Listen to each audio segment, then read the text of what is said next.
नमस्कार, आज हम डिस्कस करेंगे हिमाचल प्रदेश जीके के important question. Himachal Pradesh GK के इंपॉर्टेंट क्वेश्चन डिस्कस करेंगे ताकि आपके आने वाले एग्जाम में आपकी हेल्प हो सके, चाहे वो आपका कोई सा भी एग्जाम क्यों ना हो, चाहे वो पेपर 1 पेपर 2 की बात है, एचएएस के एग्जाम है या फिर कोई और एग्जाम है जिसमें हिमाचल जीके पूछी जाएगी। डेफिनेटली हेल्प मिलेगी, जैसे कि पहले भी जो है वो मिलती रही है।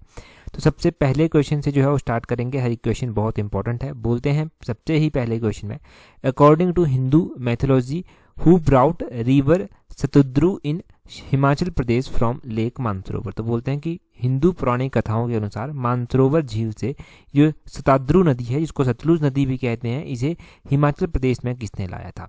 पहले तो पता चल गया आपको कि ये जो सतलुज नदी है इसको सतद्रु के नाम से भी जो है वो जाना जाता है। अब इसे हिमाचल प्रदेश जो था वो कौन लेकर आया था? इसे हिमाचल प्रदेश जो था वो बाणासुर लेकर आया था। ऑप्शन सी जो है वो सही आंसर है। बाणासुर जो था वो इसे हिमाचल प्रदेश लेकर आया था, मानसरोवर झील से लेकर जो था वो आया था। अगर हम बात करते हैं कि सतलुज नदी के बारे में बेसिक कॉन्सेप्ट क्या है, फैक्ट क्या है, एक तो ये नया क्वेश्चन आपने जाना, डेफिनेटली 1 नंबर आपने यहाँ से पक्का कर लिया, किसी न किसी एग्जाम में ज़रूर पूछा जाएगा।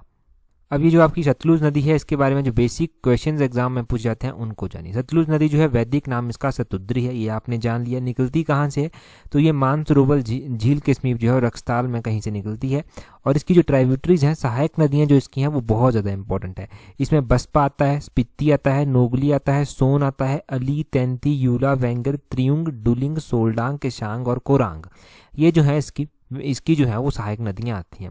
अगर आप इन सहायक नदियों को ना बार बार ऐसे ही बोलेंगे, बसपा, स्पीति, नोगली, सोन, अली, तैंती, यूला, बेंगर, त्रियुंग, डुलिंग, सोलडांग, केशांग, कोरांग, तो आपको ऐसे ही याद हो जाएंगे। एग्जाम में जब भी पूछी जाएंगी हेल्प मिलेगी।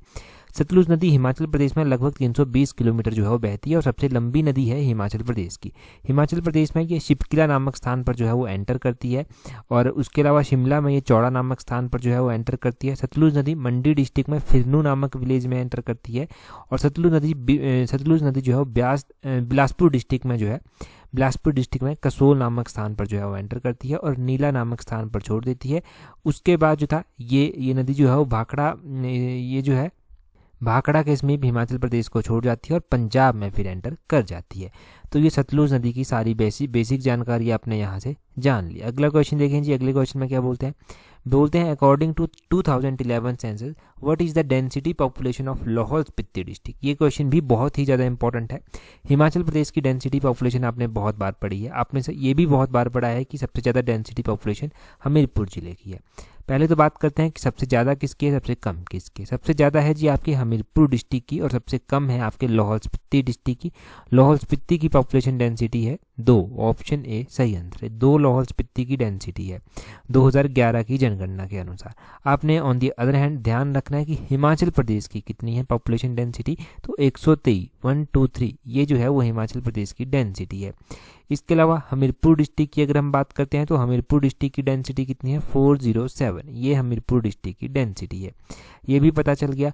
अब आप क्या ध्यान रखेंगे कि 2011 की जनगणना के अनुसार आपको पता चल गया, परंतु 2001 की जनगणना के अनुसार भी आपको पता होना चाहिए। 2001 की जनगणना के अनुसार हम ज़्यादा डिटेल में नहीं जानेंगे, हम सिर्फ हिमाचल की जानेंगे। 2001 की जनगणना के अनुसार हिमाचल प्रदेश की 109 है, ये भी पता चल गया आपको।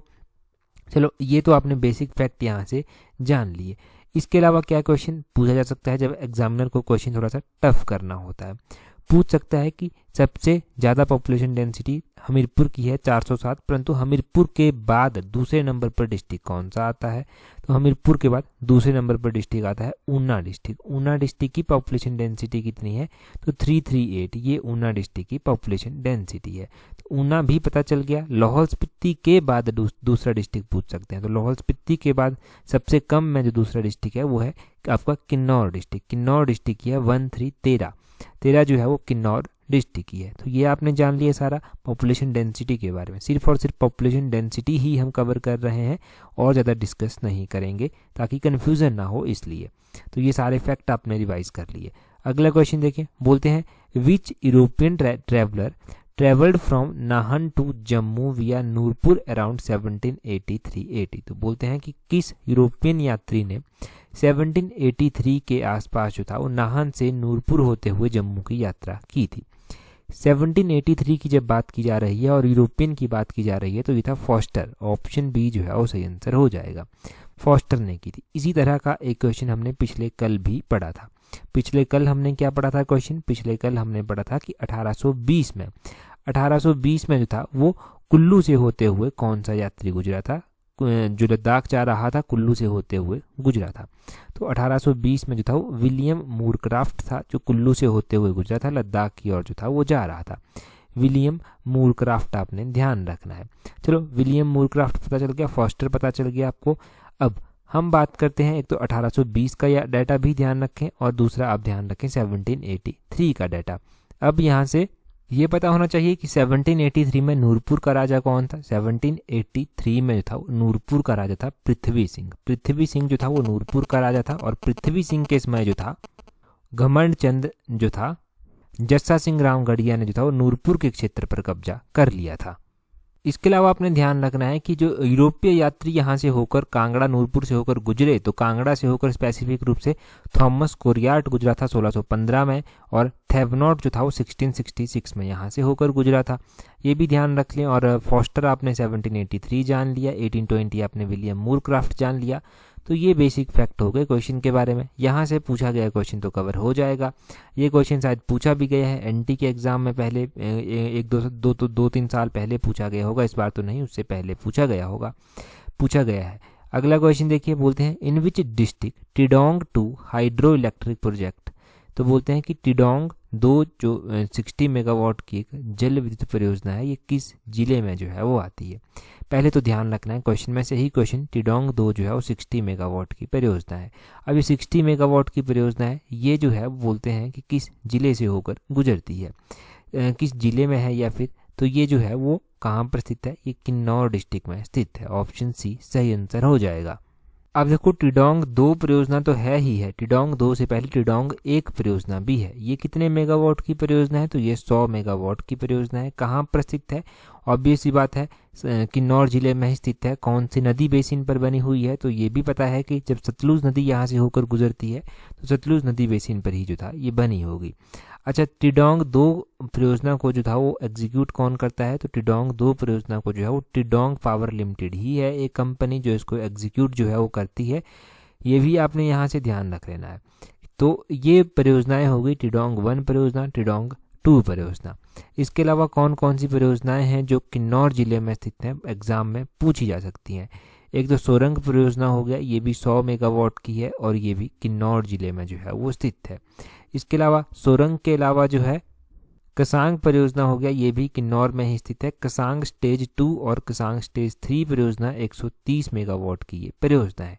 सोंगटोंग कड़छप परियोजना हो गया, सोंगटोंग कड़छप परियोजना भी इंपॉर्टेंट है। तो ये सोंगटोंग कड़छंग परियोजना जो है ये भी किन्नौर में ही स्थित है, सतलुज नदी बेसिन पर ही बनी हुई है। और कितने मेगावाट की परियोजना है? 450 मेगावाट की ये परियोजना है। तो ये बड़ी ही बेसिक परियोजनाएं आपने किन्नौर जिले की ही सिर्फ और सिर्फ कवर की, उनकी कैपेसिटी आपने जान ली। तो ये फैक्ट आप यहाँ से ध्यान रख सकते हैं, यहाँ से कुछ ना कुछ ज़रूर एग्जाम में लिंक करके आ जाएगा। अगला क्वेश्चन देखें जी, अगले क्वेश्चन में क्या बोलते हैं? बोलते हैं famous Rangrik village is situated in which district of Himachal Pradesh. तो बोलते हैं कि प्रसिद्ध जो रंगरीक गांव है वो हिमाचल प्रदेश के किस जिले में स्थित है? अब देखो कुछ पैटर्न, कुछ टाइम पहले का पैटर्न अगर आप देखेंगे ना तो उसमें क्या देखने को मिलता है कि गांव जो हमारे इंपॉर्टेंट हेरिटेज गांव हैं या ट्राइबल गांव हैं आप कह सकते हैं, तो वो गांव ना एग्जाम में पूछे जा रहे हैं, जिनकी संस्कृति जिनका कल्चर बहुत पुराना है वो एग्जाम में पूछे जा रहे हैं, जिनमें कोई ना कोई स्पेशलिटी है। तो रंगरीक विलेज भी एक बड़ा ही पुराना गांव है और इम्पोर्टेंट गांव है। ये लाहौल स्पीति डिस्ट्रिक्ट में जो है वो पड़ता है। ऑप्शन डी सही आंसर है, लाहौल स्पीति डिस्ट्रिक्ट में पड़ता है। चलो ठीक बात है कि रंगरीक जो है वो लाहौल स्पीति में पड़ता है, ध्यान रखना है। चलिए जी, ये सारे फैक्ट आपने जान लिए। अब अगला क्वेश्चन देखते हैं हमारे पास क्या है।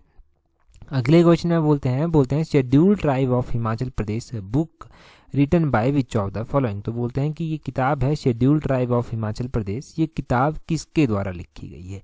काफ़ी टाइम के बाद हम किताबों के बारे में रिवाइज कर रहे हैं, तो आपने ध्यान रखना है कि टी.एस. नेगी, ऑप्शन बी सही आंसर है।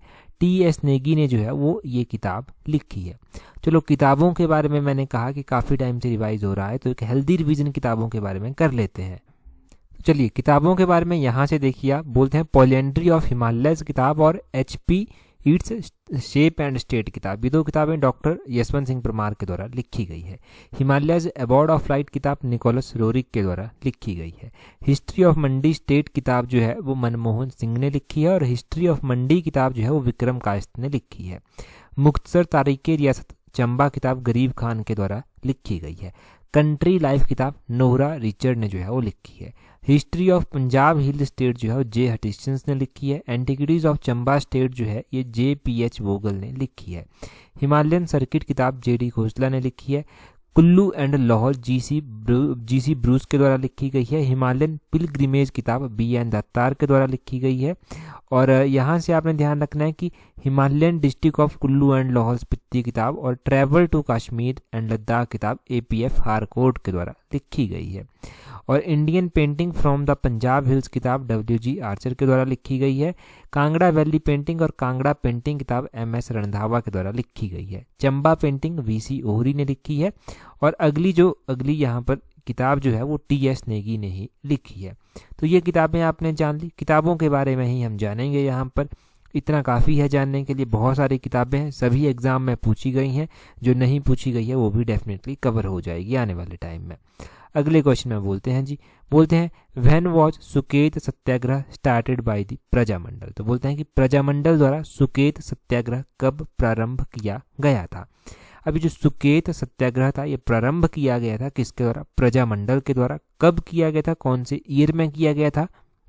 तो ये सुकेत सत्याग्रह फरवरी 1948 में जो था वो प्रारंभ किया गया था। ऑप्शन सी सही आंसर है। सुकेत आपको पता है एक रियासत भी है। सुकेत रियासत जो है यहीं से निकलकर जो है वो मंडी रियासत भी जो है वो आई है। ये पता चल गया आपको सुकेत सत्याग्रह के बारे में। अगर हम थोड़ा सा डिटेल से जानते हैं तो आपको क्या क्या पता चलता है यहाँ से। आपको ये पता चलेगा जब ये मंडी से निकल कर आया है तो जब मंडी में गदर आंदोलन का प्रभाव पड़ा 1914-15 में, तब क्या हुआ, सुकेत में भी जो था वो उसका प्रभाव कहीं ना कहीं पर देखने को मिला। लोग जो भ्रष्ट प्रशासन था, बेगार की प्रथा थी, वैसी समस्याओं के विरुद्ध जो था वो आवाज़ उठाने लगे। और उसके बाद अगर कुछ टाइम के बाद आप देखेंगे तो 1945 में मियाँ रतन सिंह की अध्यक्षता में एक क्रांति ही शुरू हो जाती है। 1947 में इसको सत्याग्रह का रूप दे देते हैं और 1948 में हिमालयन हिल स्टेट काउंसिल ने जो था वो कार्यकारी सरकार की स्थापना सुकेत में ही की। और 18 फरवरी 1948 को जो था पंडित पद्मदेव की अध्यक्षता में जो था एक सत्याग्रह शुरू कर दिया गया सुकेत में। और फाइनली जाकर फिर सुकेत जो था वो 15 अप्रैल 1948 में हिमाचल में तो मिल ही गया था। तो ये सारा सिनेरियो रहा था कि गदर आंदोलन जो हुआ उसका प्रभाव यहाँ पर देखने को मिलता है। उसी बीच जो था वो बीच में क्या होता है, यहाँ पर 1945 में क्रांति आ जाती है। यहाँ पर जो सबसे इम्पोर्टेंट फैक्ट निकल कर ये भी एक आता है कि जब 1948 में हिमालयन हिल स्टेट काउंसिल की कार्यकारी सरकार की स्थापना की गई तो वो सुकेत में ही की गई थी। फिर बाद में चलकर पंडित पद्मदेव जब लीड करने लगे तो उन्होंने सुकेत में एक सत्याग्रह का फॉर्म इसको दे दिया। और इसी तरह से जो था वो सुकेत लास्ट में चलकर 15 अप्रैल 1948 को कहाँ पर मिलता है जाकर, ये मिल जाता है जाकर अपने हिमाचल प्रदेश में। जब हिमाचल प्रदेश का गठन होता है 15 अप्रैल 1948 को, तो आपको ये भी मालूम होना चाहिए कि 4 जिले थे, उसमें से एक मंडी जिला भी आता था। मंडी जिले में ही सुकेत आता है। मंडी के अलावा महासू आता है, महासू के अलावा सिरमौर आता है और सिरमौर के अलावा चंबा डिस्ट्रिक्ट आता है। ये 4 जिले उस टाइम हुआ करते थे। ये तो बेसिक जानकारी है। सुकेत सत्याग्रह का थोड़ा सा नया जान लिए, सत्याग्रह के बारे में पूछा जा सकता है। सुकेत रियासत की स्थापना किसने की थी, चलो आप ही बता दो, आप ही के लिए ये काम बन जाता है। ध्यान रखना, मंडी जो था वो सुकेत से निकल कर आया, तो ये भी पता होना चाहिए, मैंने बता दिया आपको। अगला क्वेश्चन देखिए, बोलते हैं रुस्ता ते ब्याह performed when girls and boys fall in love and marry among. तो बोलते हैं कि रुस्ता ते ब्याह उस टाइम परफॉर्म किया जाता है जब लड़का और लड़की एक दूसरे के साथ प्यार में पड़ जाते हैं और फिर शादी कर लेते हैं। परंतु कौन सी ट्राइब के बीच में ये परफॉर्म किया जाता है, यहाँ पर मैं बहुत फोकस करता हूँ कि जो हमारी ट्राइब्स हैं और इनके बीच में जो मैरिज के टाइप हैं वो क्वेश्चन आपका कभी भी गलत नहीं होना चाहिए, तो उसको बार बार रिवाइज करवाने की कोशिश मैं करता रहता हूँ। रुस्ता ते ब्याह कहते हैं कि अलॉपमेंट भी है, भगा कर की जाने वाली शादी भी है, या फिर प्यार में ही कह लीजिए कि जब लड़का और लड़की एक दूसरे के साथ प्यार करते हैं तो वो भागकर शादी कर लेते हैं। तो ये स्वांगला ट्राइब के बीच में परफॉर्म किया जाता है। ऑप्शन सी सही आंसर है, स्वांगला ट्राइब के बीच में। अब ट्राइब्स हमारी, उनके बीच में जो मैरिज के टाइप प्रचलित हैं उनके बारे में जानते हैं। ये हमारी ट्राइब्स देखिए, तो स्वांगला ट्राइब सबसे नीचे है, तो इसी से स्टार्ट करते हैं। स्वांगला ट्राइब में देखिए यहाँ पर तसुत वाक्ची डाइवोर्स का टाइप जो है ये परफॉर्म किया जाता है। कुआ ब्याह ये जो है मैरिज का टाइप है, इसमें मैरिज कैप्चर कर लिया जाता है, लड़की को फोर्सफुली शादी की जाती है। मजमी ब्याह होता है, मजमी ब्याह में जो है वो लड़का जो है अगर लड़की के जो खर्चे होते हैं उनको सहन करने में समर्थ नहीं है तो वो अपनी बहन को जो है वो लड़की को लाने को भेज देता है और लड़की बहन ले आती है और शादी हो जाती है। रुस्ताते ब्याह तो आपको पता चल गया। और गद्दीज के बीच में देखिए बट्टा सट्टा इनके बीच में मैरिज का टाइप है। दान पून हो गया, झिंड फूक हो गया, झंझारा हो गया और घर जवांतरी हो गया, ये इनके बीच में मैरिज के टाइप है। और पंगवाल ड्राइव के बीच में देखिए पंगवाल के बीच में पिठ चुक हो गया, डोगरी हो गया और टोपी लाना विडो मैरिज का टाइप है। और खजाज के बीच में देखिए प्राइनो हो गया, गदर हो गया, ब्याह हो गया, ये जो है ये मैरिज के टाइप है। तो ये मैरिज के कॉमन टाइप 4 ट्राइब आपने यहाँ से कवर की। ये 4 ट्राइब आपको पता होनी चाहिए अब कि इनके बीच में कौन कौन से मैरिज के टाइप जो हैं वो प्रचलित हैं। तो ये भी कवर कर लिया हमने ट्राइब्स और उनके बीच में जो मैरिज के टाइप हैं। अगला क्वेश्चन देखते हैं। अगले क्वेश्चन में क्या बोलते हैं Kangra bride and Gaddan are famous painting of which of the following artist. तो बोलते हैं कि कांगड़ा पेंटिंग हो गया, गद्दन हो गया, ये निम्नलिखित में से किस आर्टिस्ट की जो है वो प्रसिद्ध कलाएं हैं, चित्रकला जो है वो किस आर्टिस्ट की है। तो देखो ये कला जो है ना, ये कला है सरदार सुभा सिंह जी की। इसका सही आंसर क्या हो जाएगा? ऑप्शन सी जो है वो सही आंसर हो जाएगा। अब सरदार सुभा सिंह जी की जो है ये कलाएं हैं, इन सरदार सुभा सिंह जी हैं, इनके बारे में क्वेश्चन अक्सर पूछ लिया जाता है एग्जाम में, तो इनके बारे में हम थोड़ा सा जान लेते हैं। देखो सरदार सुभा सिंह जी की पहले तो पेंटिंग्स जानते हैं। तो शोभा सिंह जी की पेंटिंग में मुख्य पेंटिंगें आ जाती हैं सोनी महवाल हो गया, कांगड़ा ब्राइड इनके कांगड़ा की दुल्हन हो गया, गद्दन हो गया, ये इनकी मुख्य पेंटिंग्स हैं। इनका जन्म कब हुआ था? इनका जन्म 1901 में हुआ था। 1901 में कहाँ पर इनका जन्म हुआ था? इनका जन्म गुरदासपुर पंजाब जिले में जो था वो हुआ था, ये आपने ध्यान रखना है। और बाद बीच में चलकर 1919 में जब ये 18-19 साल के थे तो उस टाइम ये भारतीय सेना में जो था वो ड्राफ्टमैन के रूप में भर्ती हो गए थे। अब 1923 में ये यहाँ से नौकरी जो है वो छोड़ देते हैं और 1926 में अपना स्टूडियो लाहौर में था और उसके बाद दिल्ली में भी इनका स्टूडियो रहा। चलो स्टूडियो इतना इम्पोर्टेंट नहीं है। बीच में आपने ध्यान रखना है कि जब भारत का विभाजन हो जाता है तो उसके बाद ये डिस्ट्रिक्ट कांगड़ा के अंद्रेटा में जो है वो रहने लगते हैं, वहाँ पर वो झोंपड़ी बनाकर रहने लगते हैं। और फिर इसी तरह से ये फेमस पेंटर थे तो इनकी पेंटिंग्स जो हैं वो प्रसिद्ध हो गई। ये पेंटिंग्स आपने ध्यान रखनी है। सरदार शोभा सिंह आर्ट गैलरी भी है तो ये अंद्रेटा डिस्ट्रिक्ट कांगड़ा में जो है वो पड़ती है। ये पता होना चाहिए आपको कि ये कहाँ पर पड़ती है, तो अंद्रेटा डिस्ट्रिक्ट कांगड़ा में पड़ती है। अगला क्वेश्चन देखें जी। अगले क्वेश्चन में क्या बोलते हैं विद होम इज भुंडा festival of Nirmand is associated. तो भुंडा फेस्टिवल कहाँ पर मनाया जाता है? निरमंड में मनाया जाता है। निरमंड कहाँ पर पड़ता है? डिस्ट्रिक्ट कुल्लू में पड़ता है। बड़ा ही बेसिक क्वेश्चन है, HPSSC के द्वारा बहुत बार जो है वो पूछा गया है। क्यों हम कवर कर रहे हैं? फिर भी हम इसलिए कवर कर रहे हैं क्योंकि कुछ लोग तो नए जुड़े होंगे, उनको भी पता चल जाए कि इस तरह के क्वेश्चन आसान भी पूछे जाते हैं और आपका भी रिवाइज हो जाए, क्योंकि रिवीजन करना बहुत इंपॉर्टेंट है। जब पेपर में क्वेश्चन गलत होने लग जाए ना एक बार, तो आसान से आसान क्वेश्चन भी कई बार गलत हो जाता है। और अगर कॉन्फिडेंस पूरा आ जाए ना आसान से क्वेश्चन से भी, तो टफ से टफ क्वेश्चन भी आप ठीक कर आ जाते हैं। तो ये ज़रूरी है कि इस तरह के क्वेश्चंस को समझा जाए। अब देखो निरमंड का भुंडा फेस्टिवल जो है वो भगवान परशुराम से जो है वो संबंधित है। ऑप्शन डी सही आंसर है। भगवान परशुराम की अगर हम बात करते हैं तो माता रेणुका के पुत्र थे ये। रेणुका लेक भी है, डिस्ट्रिक्ट सिरमौर में जो है वो रेणुका लेक पड़ती है। डिस्ट्रिक्ट सिरमौर में अब ये रेणुका लेक पड़ती है तो ये हिमाचल प्रदेश की सबसे बड़ी नेचुरल झील है। सबसे बड़ी नेचुरल झील कौन सी है? रेणुका झील है। कई बार पूछा जाता है कि रेणुका माता के पुत्र का क्या नाम था, तो भगवान परशुराम ध्यान रखना है। भुंडा फेस्टिवल डिस्ट्रिक्ट कुल्लू में लगता है और निरमंड में लगता है और भगवान परशुराम के साथ जोड़ा जाता है। बुढ़ी दिवाली भी निरमंड में मनाई जाती है, तो वो भी आपने ध्यान रखनी है। अब देखो काफ़ी टाइम से हमें मौका नहीं मिला कि हम डिस्ट्रिक्ट कुल्लू के फेयर फेस्टिवल जान सके। आज रिवाइज कर लेते हैं जल्दी से। कुल्लू का दशहरा बहुत फेमस होता है, इंटरनेशनल लेवल का ये दशहरा जो है यहाँ पर होता है कुल्लू में।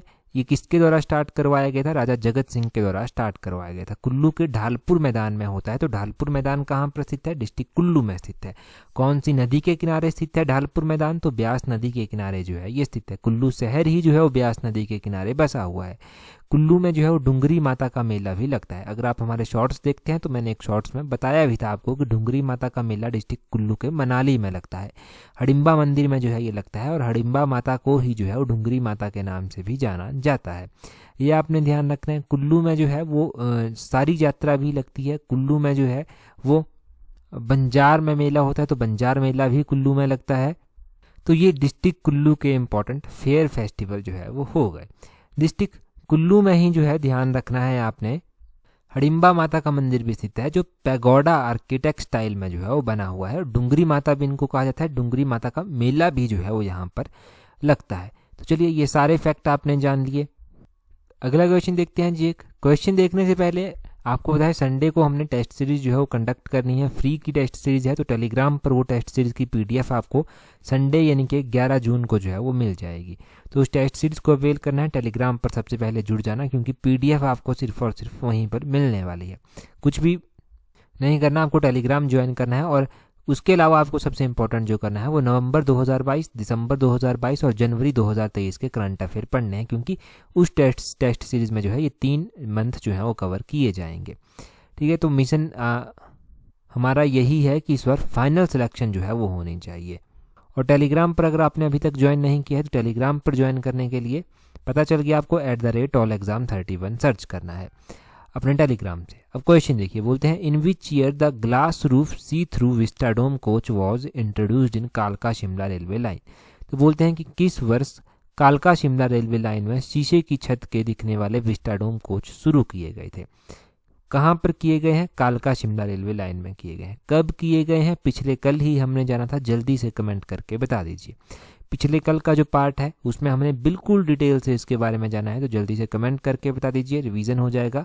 टेलीग्राम का पता चल गया, @allexam31 सर्च करना है, वहाँ पर आपको संडे को मिल जाएगा मटेरियल जो होगा टेस्ट सीरीज का। That's all for today. Thank you very much for watching and listening it very patiently.